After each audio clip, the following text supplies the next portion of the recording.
This is a special report from Behind the Lines. Now, J.R. McGee. Hello. This is a Behind the Lines flash information update. I believe we've reached a crisis in the use of chemical weapons in conflicts today that we haven't seen since World War I. Sarin, VX, Novichok, mustard gas, chlorine, and hydrogen cyanide. I think that list is actually continuing to grow.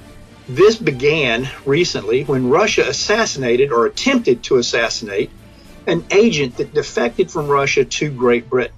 This was a double agent, Sergei Skripal, and his daughter Yulia. They were attacked in their Salisbury, England home.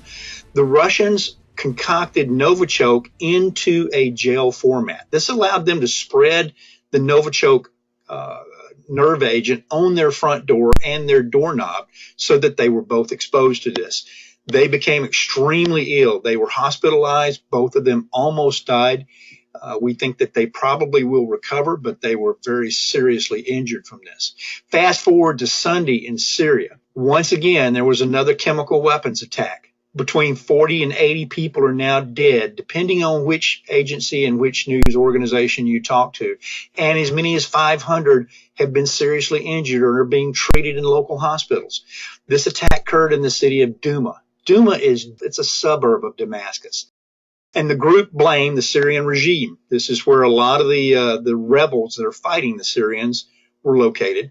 Those people were seriously injured. Some of the symptoms were cyanotic skin, where the skin turns blue from a lack of oxygen, foaming at the mouth, eye injuries, difficulty breathing, lung damage.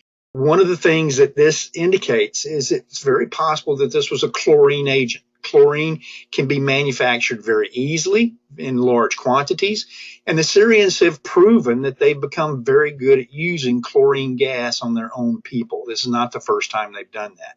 There's a group out of the United Kingdom called the Syrian Observatory for Human Rights. They said that the death toll was even higher, including an additional 40 people who died from suffocation. So, regardless of the numbers, something very serious happened in this town. Now, the Russian Foreign Minister, Sergei Lavrov, said on Monday that there's no evidence that's been found of a chemical attack. He also alleges this entire situation is nothing more than a provocation so that we could blame Syria and prepare for an attack. Well, that's very convenient because the Soviets are not allowing anyone into that area to conduct any tests. They're not taking any samples. They're not allowing anybody to take any type of samples or testing to determine exactly what has occurred. And without that, it's impossible to know what agent has harmed these people, and that's affecting their treatment in the hospitals.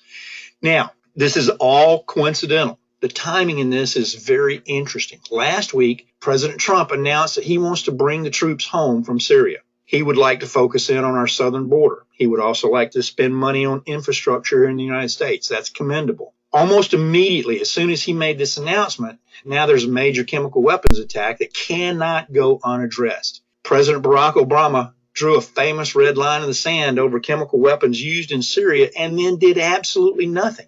Almost the exact same situation that we're in today. And then Obama did nothing. And John Kerry, as Secretary of State, offered nothing. Vladimir Putin, who was the president of Russia at the time, offered to work with the Syrians to destroy their stocks of chemical weapons.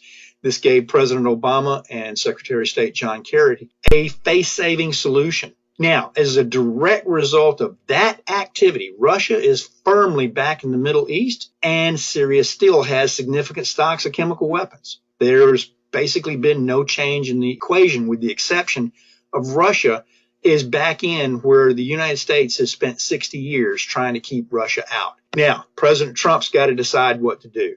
And while he ponders the correct response, somebody, most likely Israel, attacked a chemical weapons facility at the T4 Syrian Air Force Base that was attacked by President Trump last year with cruise missiles for the exact same reason. The Iranian Republican Guards has confirmed at least 4 Iranian Air Force officer deaths, to include Colonel Mehdi Degran, who was the ranking individual at that base. Israel also destroyed another surface-to-air missile battery that was protecting that base from attack. Syria claims to have shot down 5 of the 8 missiles launched. Now, the Israelis attacked with 2 F-15 Strike Eagles, and each of those Eagles carried 4 attack missiles. The missiles are small relatively, and they're extremely short range. There's not a lot of time for a system to engage these missiles. So the claim that 5 of the 8 were shot down is extremely dubious at best. I think it's more likely that a couple of these missiles may have missed their target, but with what I know of the Israeli hardware, even that's doubtful. And if you look at the damage that was created on the base, it is far more than could have occurred with 3 missiles. And if they claim to have shot down 5 of the 8, that means only 3 could have gotten through. And it's highly unlikely that much damage could have been caused by 3 of the missiles. Now, this situation is growing more dangerous by the minute. The war of the diplomatic expulsions and now the mounting women and children casualties in the Syrian cities is creating a major tripwire that could trigger a conflict in the area between Israel and Iran, and now between Russia and the United States. The Russian UN ambassador Vasily Nebzia said today that there would be grave repercussions if the U.S. attacked Syria over these chemical weapons attacks. As a result, I'm going to be paying close attention to this situation in the coming days for you. If you would like to get more of these updates, subscribe to my channel, and that way, as soon as these updates are posted, you'll get the information as quickly as possible. This has been a flash message traffic for you from Behind the Lines with J.R. McGee. Have a good evening. This is Behind the Lines.